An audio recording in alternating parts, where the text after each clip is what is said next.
Salutations frères et sœurs, toujours le frère Zvanko dans la continuation des messages. Par la manifestation de la grâce de l'Oba et sous la tutelle de notre enseignant, notre Mouledi, Zulu Lassan, le deuxième né de la création, pour ceux qui ne le savent pas, il est ici dans le visible de la chute. Pour faire à nouveau resplendir le message dans ce temps décisif. Premièrement pour le peuple noir et ensuite pour tous ceux qui aiment la justice. La véritable justice pour ceux qui ne s'identifient pas au péché de ce monde, pour ceux qui veulent vraiment être sanctifiés, pour ceux qui veulent vivre en vérité la spiritualité authentique. Ce pourquoi aussi Mouledi nous a transmis ce support, Kalatambale, Bible, le livre de la vérité. Donc, l'unique Bible qui soit et qui a toujours été, bien qu'elle ait été altérée par des religieux mal intentionnés, comme il y en a foison qui professent le mensonge, qui font la profession du mensonge, qui en tirent du profit, qui égarent tous les gens, qui ne savent pas de quoi ils parlent, qui délirent en plein dans toutes leurs assemblées. Bien, nous avons le support, et si nous y puisons, nous puisons en même temps. Si nous y puisons convenablement, non pour se glorifier comme un perroquet qui répéterait des paroles, non, pas pour ça. Mais pour être enseigné, pour s'identifier à ces paroles, eh bien, par là même, nous devenons lumière, nous devenons splendeur. Et lorsque nous nous exprimons, il y a de cette lumière qui jaillit lorsque le Verbe nous assiste pour accomplir une mission, pour semer ponctuellement. Tout cela aujourd'hui, nous allons en parler, donc par la manifestation de la grâce. Nous allons aller dans Mutatedi, au chapitre 4, verset 20. Le titre, c'est Pudeur et respect d'homme. Pudeur et respect d'homme. Donc, orientation à l'ouverture de la sagesse, c'est aussi comme ça qui est sous-titré Mutatedi, qui est l'entité qui guide et qui intronise les initiés. Orientation à l'ouverture de la sagesse. Donc là, on nous met sur le chemin. Parce que oui, si on veut suivre le chemin de la sanctification, évidemment, il va falloir recueillir les enseignements de la sagesse et les intégrer, faire un avec eux. C'est pour ça qu'il faut vraiment consacrer du temps à ces passages clés que sont Mutatedi, Bialabamunia, Mulangwedi. Monmon nous a donné beaucoup de sagesse par la permission du Verbe de l'Oba à travers ces passages. Et il faut les consulter, il faut les faire siens au maximum. Aujourd'hui, donc, nous allons voir ce thème spécifique, pudeur et respect d'homme. Pudeur et respect d'homme. Donc, quand on nous parle de pudeur, on nous parle de retenue. Avoir de la pudeur, c'est savoir se comporter avec décence, avec une certaine décence. Voilà. Mais ça implique une chose plus précise encore, une notion encore plus profonde, bien spirituelle, parce que c'est un fruit de l'esprit, c'est la maîtrise de soi. La maîtrise de soi. Dans la pudeur, il y a tout ça. Il y a donc la retenue, la maîtrise de soi. Et on nous parle après de respect d'homme. Bien, l'homme, c'est un synonyme de noir, tout simplement. Oui, le noir. Le noir, c'est l'homme. Les autres races sont des humains. C'est pourquoi on va aller dans Mutatedi pour parler un petit peu de tout cela. Pour parler du fait que dans la notion de pudeur, il ne faut pas non plus qu'il y ait la honte. Avant de prendre le passage auquel je pensais, on va lire quand même le premier verset qui nous dit « Observe les circonstances et garde-toi du mal selon le verbe. Virgule. N'aie pas honte de toi-même. N'aie pas honte de toi-même. » Donc observer les circonstances. Monmon, dans Mulangwedi, parle du fait qu'il a passé beaucoup de temps à analyser les circonstances. Parce que derrière les circonstances, il y a des démons de circonstances et il y a aussi des entités de circonstances. Et donc il faut exercer son discernement. Parce que ça représente des portes, des ouvertures qui sont devant nous. Par exemple, ça peut être à travers des rencontres, ça peut être à travers plusieurs choses que nous faisons, ce que nous accomplissons. Il faut reconnaître, apprendre à reconnaître. Tiens, il faut demander donc au Verbe déjà le discernement et apprendre ensuite à se laisser guider dans ce discernement et à reconnaître, tiens, cette personne, est-ce qu'elle constitue vraiment une bonne porte pour moi? Ce qu'elle me propose, les projets qu'elle m'expose, les propositions que cette personne me fait? Est-ce que cette personne est bien intentionnée? Est-ce que le verbe l'a mis sur mon chemin? Bon. Ou est-ce que c'est là une occasion de chute? Quelque chose qui est tramé par les démons de circonstance. Bien. C'est pour ça qu'après on nous dit « Et garde-toi du mal selon le verbe ». Donc, ce qui va te garder, c'est ton rapport à l'enseignement, bien sûr. C'est ton intimité avec le verbe. C'est comment tu vas appliquer tout ce qui t'a été enseigné. Et on nous dit « N'aie pas honte de toi-même ». Oui, n'aie pas honte de toi-même. Et pour ça, on va lire un passage. Parce qu'on nous parle de respect d'homme dans le titre. Toujours dans Mutatedi. Donc, chapitre 10, verset 16. Quelle race est digne d'honneur? Point d'interrogation. La race noire. Point. Quelle race est digne d'honneur? Point d'interrogation. Celle de ceux connus qui craignent l'aubin de la crainte du respect qui lui est dû. Oui, car en cela nous sommes rassemblés. En cette époque. Donc l'homme, c'est noir. Donc qu'est-ce que ça implique déjà? C'est de connaître son identité en tant que noir ou en tant que celui qui a reçu la grâce manifestée. Il y a les non-initiés graciés. Il y a les graciés. Donc les blancs, les sans-mêlés, bien sûr, aujourd'hui peuvent s'adjoindre au message. Pourvu qu'ils adhèrent à cette vérité, sans que ça leur pose de problème. Et qu'ils aiment la justice qui est immanente à l'histoire du peuple noir. Donc, pourquoi nous avons lu ce passage? C'est pour parler de l'estime de soi. De l'estime de soi. Parce qu'on nous dit de ne pas avoir honte. N'est-ce pas? N'aie pas honte de toi-même. Donc, si tu connais ta valeur, tu n'as pas honte de toi-même. Et si l'homme noir se connaît spirituellement,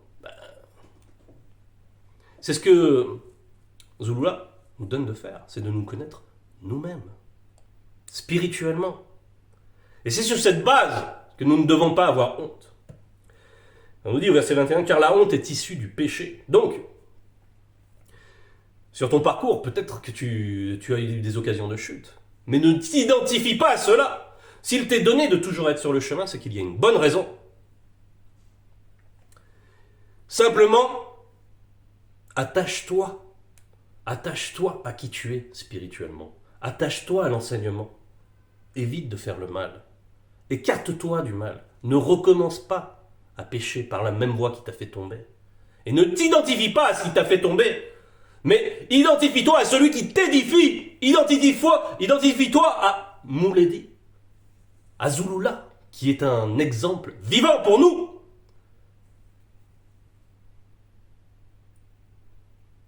Tout ce qu'il fait, tout ce qu'il dit, est un modèle pour nous. Donc, on nous dit au verset 22, ne te fais pas mauvais visage à toi-même, n'aie pas honte au point de tomber. Parce que oui, c'est normal, si tu fais du n'importe quoi, c'est normal, sur le moment tu ressens la honte. Mais maintenant, après, on l'a déjà vu bien des fois, cette honte, il va falloir la remettre en prière. Il faut arpenter immédiatement, revenir immédiatement sur le chemin de la sanctification. C'est seulement si tu acceptes ton péché, si tu acceptes de t'identifier à lui, que là, oui, tu es attaché à la honte. Sinon, la grâce agit. Là où le péché abonde, la grâce surabonde. Donc, identifie-toi à ta nature véritable. Ô homme noir, toi qui aimes la justice, cela t'est donné. C'est gratuit.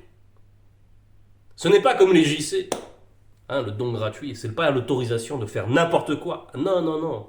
Ça, bon, s'il faut clarifier, on va le faire, même si je n'avais pas prévu. Mais c'est très clair aussi. Dans Mutatedi, chapitre 15, verset 20, le verbe de l'Oba ne prescrit à personne d'être un infidèle. Il n'a accordé à personne de mal faire.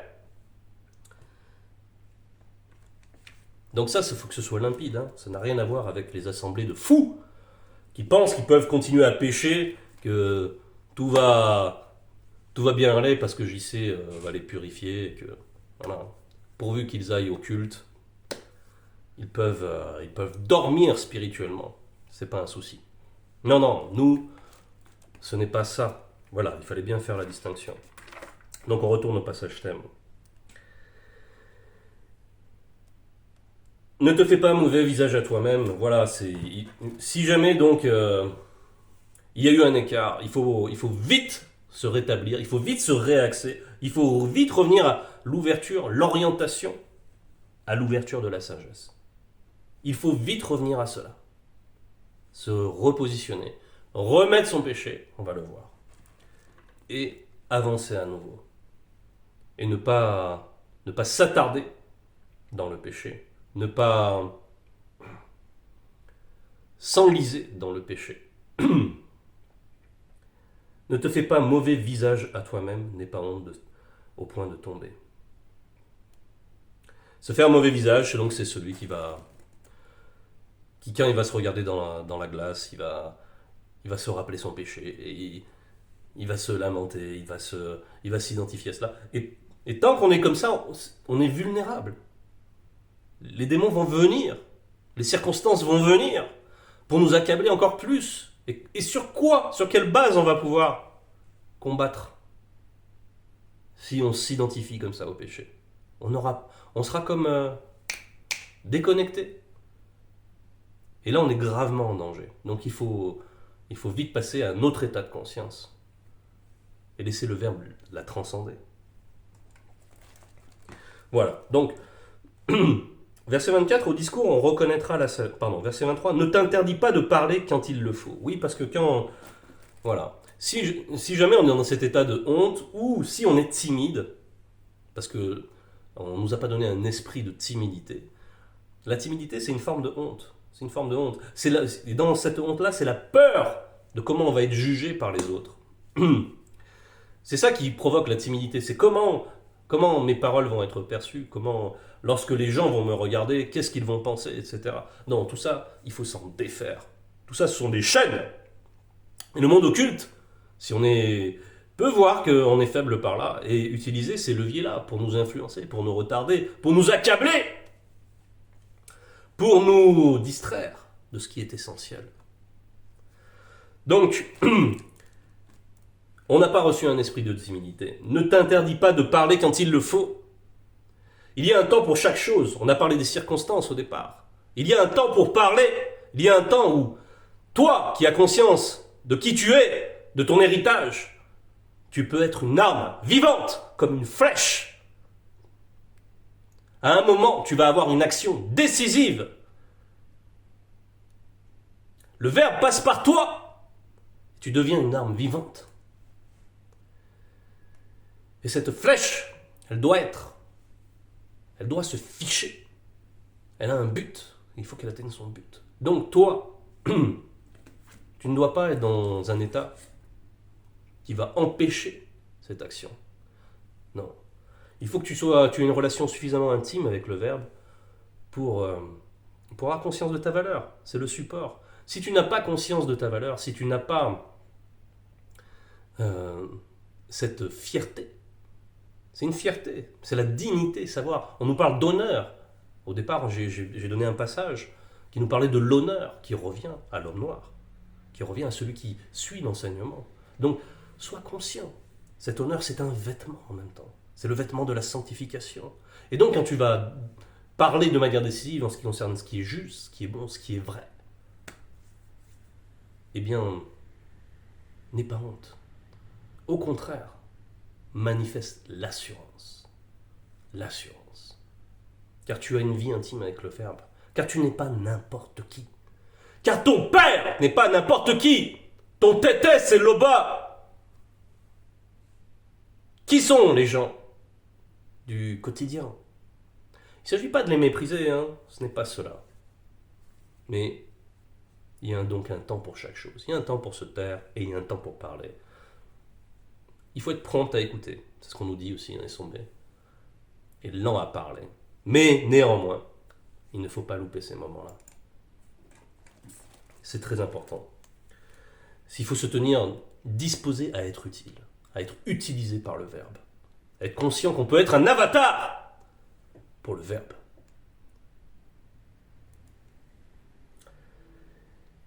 Et nous sommes appelés à marquer l'histoire, Mouledi nous le dit.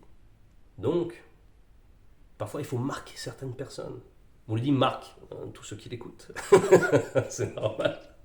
Mais, qu'ils le veuillent ou non, d'ailleurs. Mais nous aussi, on peut marquer. Il faut être conscient de ça. On marque les gens. On marque les gens par notre attitude, par nos comportements, par nos témoignages. N'en doutez pas. Si vous en doutez, c'est là que vous n'êtes pas efficient.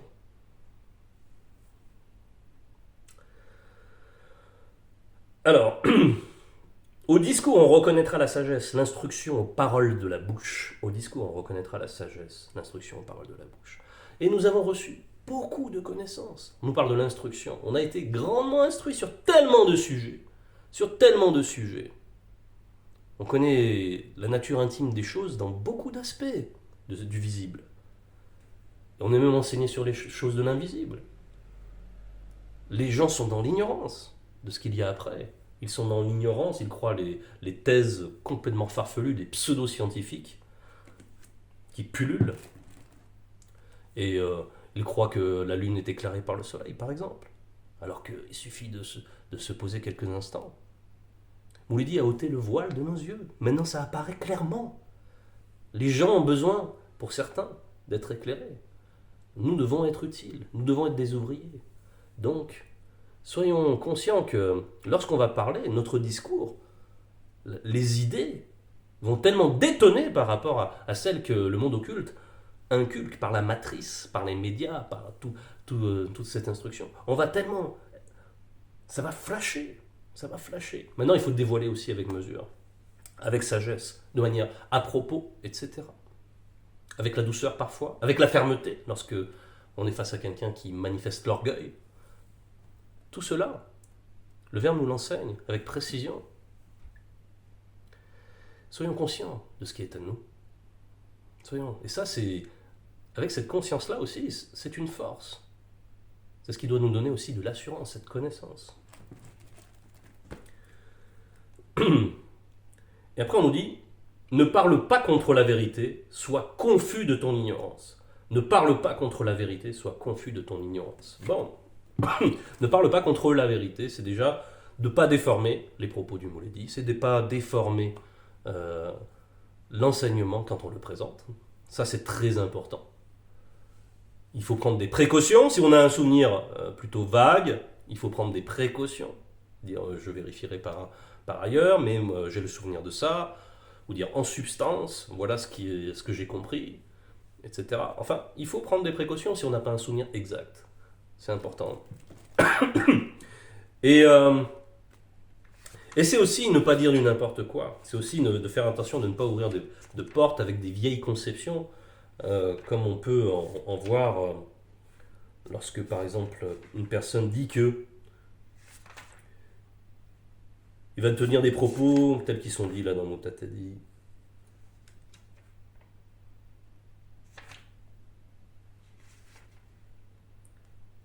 Voilà, au chapitre 15, verset 11. Ne dis pas, 2 points. C'est à cause du verbe de Loba que je me suis écarté. Car ce qu'il n'aime pas, il ne le fait pas. Ne dis pas, c'est le verbe de Loba qui m'a induit en erreur. Car il n'a pas besoin des gens dépourvus de crainte du respect qui est dû à Loba. C'est pour ça que ne parle pas contre la vérité. C'est fais bien attention à ton rapport avec le verbe. Le verbe voit toute chose, c'est toute chose. Si toi tu veux te voiler, attention, sois confus de ton ignorance, sois confus de ton...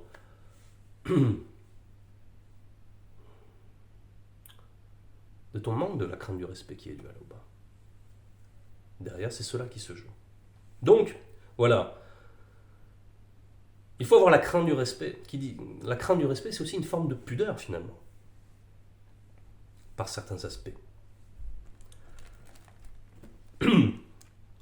On retourne donc dans le passage thème qui nous dit, au verset 27, ne t'abaisse pas devant un insensé.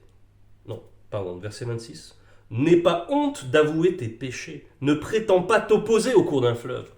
Donc quand tu pêches, humilie-toi. Humilie-toi. Et il y a dans Mienge un passage, donc c'est les paroles de Tondo, qui montrent très bien quelle est la bonne attitude lorsque tu es dans cette situation. Tondo ici parle dans Mienge 32 verset 3 et dit « Avant, virgule, je ne reconnaissais pas mes torts, virgule, je me plaignais toute la journée, virgule, et mes forces s'en allaient. » Si tu t'identifies à cela, ce message est pour toi. Verset 25 « Je t'ai fait connaître mon péché, quoique rien ne te soit caché et que tu saches toutes choses. Je n'ai pas caché mon iniquité. J'ai dit, j'avouerai mes transgressions, point d'exclamation. Et tu as effacé la peine de mon péché par ton verbe. » Bien, ici c'est très important. C'est vraiment une chose, il ne faut pas se chercher des justifications, il ne faut pas se chercher... Il faut dire ce qui est être cash, en somme. Dans la prière, il faut être cash. Rien n'est caché, effectivement, c'est comme le dit là, présentement Tondo. Loba, c'est toute chose, de toute façon. Mais c'est important de mettre des mots et ne pas prendre des détours. Lorsqu'on est coupable, on est coupable. Et on vient, on dit voilà, je viens m'humilier, oh Loba, car j'ai péché. Ôte-moi de cet état de conscience. Ôte-moi de ces impuretés. Purifie-moi, je te prie, oh Loba. Il faut reconnaître. Et dire exactement le péché, c'est important. Voilà. Ça sert à rien de prendre des détours. Et une fois que c'est fait, il faut se confier au Verbe. Sincèrement, bien sûr, dans le fait de se confier, dans le fait d'avouer ses péchés, ben, il doit y avoir la sincérité et la repentance. Donc l'intention réelle de ne plus pécher. Sinon, bien sûr, ah ben, on joue pas avec le Verbe. Hein. On ne joue pas avec le verbe. Ce serait faire une très grave erreur. Parce que là aussi, c'est le manque de respect vis-à-vis du verbe. Il y a le respect d'homme et il y a le respect vis-à-vis du verbe. Hein. Respectons-nous nous-mêmes, respectons le verbe. Respectons le verbe de l'opéra. Alors, retournons à notre passage thème. Verset 27. « Ne t'abaisse pas devant un insensé et ne te laisse pas influencer par le puissant. » Ça, voilà. Donc on a bien des occasions lorsqu'on travaille, lorsqu'on est salarié. Ne t'abaisse pas devant un insensé. Bon, c'est important. Là, on nous parle, il y a la pudeur, il y a le respect d'homme. Mais après, quand la personne qui est non initiée, qui est athée, qui est dans la religion, qui donc est un impie, quoi. Bon, il ne faut pas s'abaisser devant ces personnes-là. Hein. Il n'est pas question de s'abaisser devant ces personnes-là. Il faut se rappeler que normalement, un initié, il inspire la crainte à ces personnes-là. Ne serait-ce que par son aura, ne serait-ce que par sa connexion avec le verbe. Ah non, il ne faut pas se laisser abaisser, il ne faut pas s'abaisser. Si quelqu'un... Il ne faut pas baisser la tête devant un non-initié. C'est pas possible. Ce n'est pas possible. Il faut avoir conscience de qui on est et comment on est escorté. Il faut avoir conscience des réalités spirituelles qui nous entourent. Il faut avoir confiance en cela. Si vous avez la confiance, si on manifeste cette confiance, je suppose que beaucoup en ont fait l'expérience, au moins ponctuellement. Donc, si on manifeste cette confiance, il y a la force et les personnes le sentent autour. Ils sentent cette assurance. Et ils n'osent pas la tester. Mais maintenant, bon, là on nous parle aussi de la personne de ne se pas laisser influencer par un puissant. Donc quelqu'un qui a un ascendant hiérarchique, parce qu'il est positionné comme ça. Typiquement, un patron, hein, c'est ce qui est le plus, on va dire, le plus fréquent. Il ne faut pas supporter du n'importe quoi. Hein. C'est pas parce qu'il est patron qu'il a le droit de nous parler n'importe comment. Il faut le ramener au respect d'homme. Lui rappeler qu'il est... Hey, mon patron, mais... Mets les formes un minimum quand tu t'adresses à moi. Voilà. Il faut savoir le dire.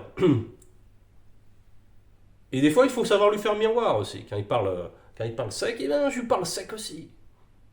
Et voilà, et lui faire comprendre. Moi, j'aime bien voilà. Tu sais que tu peux me faire confiance en tant qu'employé. Tu sais que je suis un bon ouvrier. Voilà, mais un minimum de considération quand tu t'adresses à moi. Voilà, le respect. C'est ça le minimum de considération. Donc ça, il ne faut pas se laisser manquer de respect par toutes ces personnes. Il ne faut pas se laisser influencer dans le n'importe quoi.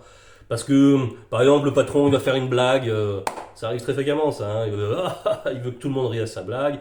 Vu que les autres sont des courtisans, tout le monde rit. Sa blague, c'est du n'importe quoi. Sa blague, on va dire, c'est de la grossièreté. C'est en dessous de la ceinture. C'est des choses charnelles, rabaissantes. Si sa blague, elle est de cette teneur, toi, tu rigoles pas, tu restes comme ça. C'est ça, ne pas être influençable aussi. Ce sont des exemples, mais c'est pour bien saisir. Parce que j'essaye de parler du quotidien, d'illustrer avec des choses du quotidien.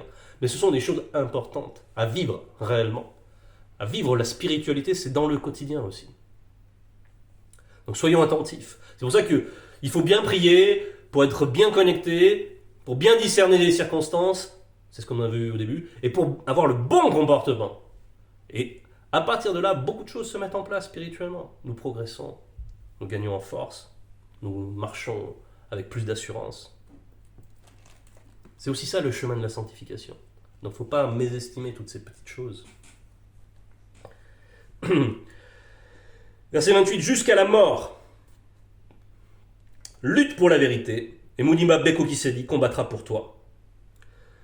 Donc, on nous dit jusqu'à la mort, lutte pour la vérité. C'est beau. C'est beau. Et on nous dit que Mounima Beko Kisedi va combattre pour nous. C'est l'entité en charge des châtiments du domaine de la nature. Représentez-vous ce que ça veut dire, frères et sœurs. Lutter. Donc il faut manifester le courage. La pudeur, c'est juste se contenir ce courage. Mais parfois, il faut l'exprimer. Il faut le manifester. Il faut briller. Il faut laisser la lumière transparaître. Il faut laisser le verbe agir par nous aussi. Avoir conscience qu'il nous assiste. Et là, on est efficace. Et là, on a des actions décisives. Donc, il faut que toutes les circonstances qu'on peut connaître dans nos existences ne doivent pas altérer ce lien qu'on a avec la vérité, cet amour de la vérité. Il doit être vibrant, palpable, presque. En tout cas, il doit se ressentir. Quand je dis vibrant, c'est les vibrations. Et quand on a du mal à voir l'image qu'on pourrait avoir. D'ailleurs, c'est pas très utile de se représenter, mais juste, il faut quand même avoir conscience. On marque les gens, c'est ce que je disais aussi tout à l'heure. On marque les gens, véritablement, lorsqu'on est animé de telle sorte. N'en doutez pas. Il y a un témoignage qui est fait. Il y a le spirituel qui intervient.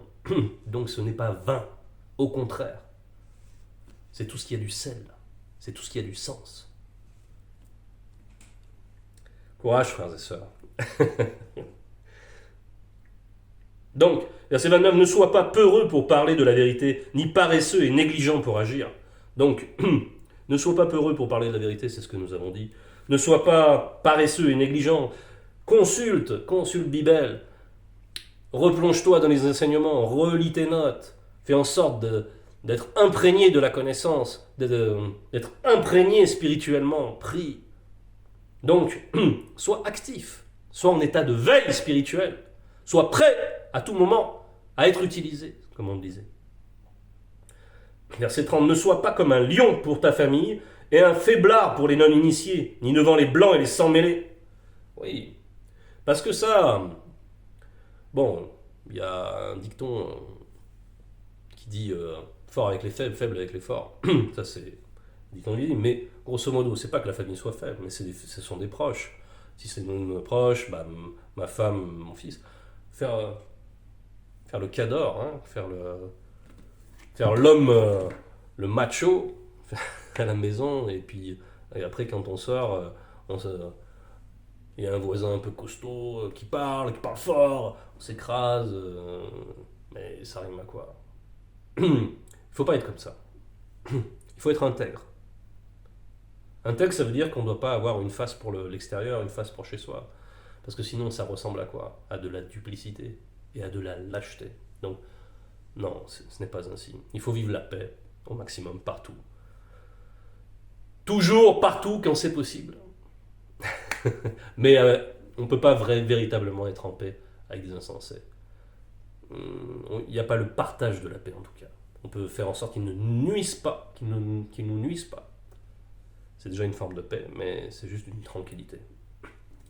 Néanmoins donc, il n'est pas bon d'agir ainsi. Donc notre famille, ce sont nos proches. Donc avec eux, on doit manifester les fruits de l'esprit. Surtout ceux de la douceur, de la paix, de la justice bien sûr, quand il le faut. C'est là qu'il faut prendre autorité, dans la famille. Il y a un temps pour tout.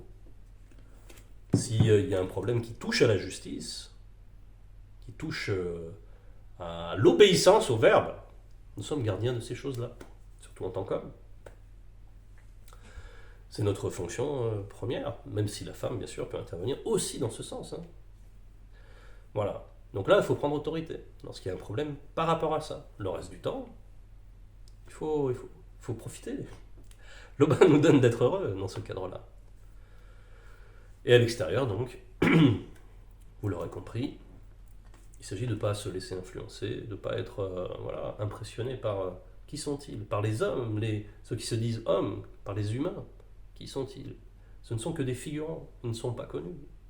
Donc s'ils ne connaissent pas le verbe, ils vont disparaître. Encore une fois, il ne s'agit pas de les mépriser. Hein. Il ne s'agit pas de mépriser le tout venant comme ça. On peut même y avoir des échanges, parfois joviaux, avec eux. Hein.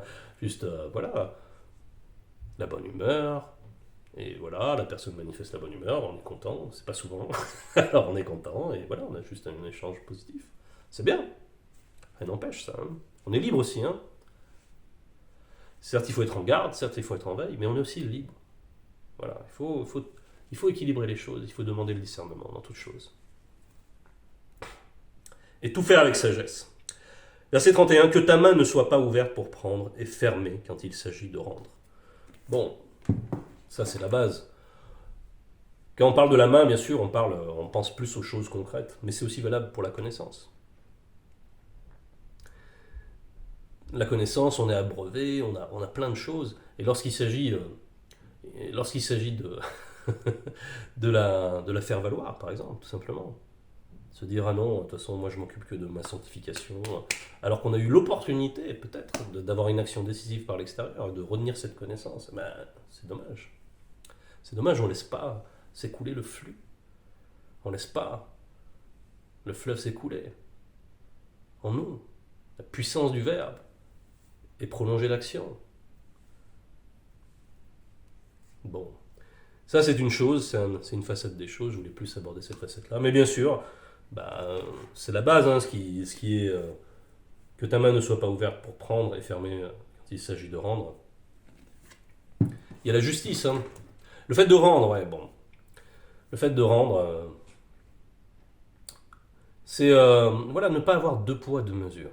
Voilà, tu sollicites de l'aide, et puis le jour où toi on t'en demande, peut-être pas forcément pour rembourser, hein, mais le jour où toi tu es disposé à aider quelqu'un financièrement, etc., on vient vers toi, un frère vient vers toi, ou il sollicite l'aide à travers notre groupe, qui est très bien organisé afin qu'il n'y ait pas de n'importe quoi avec l'argent, et toi tu veux pas donner, alors que tu es en position de le faire.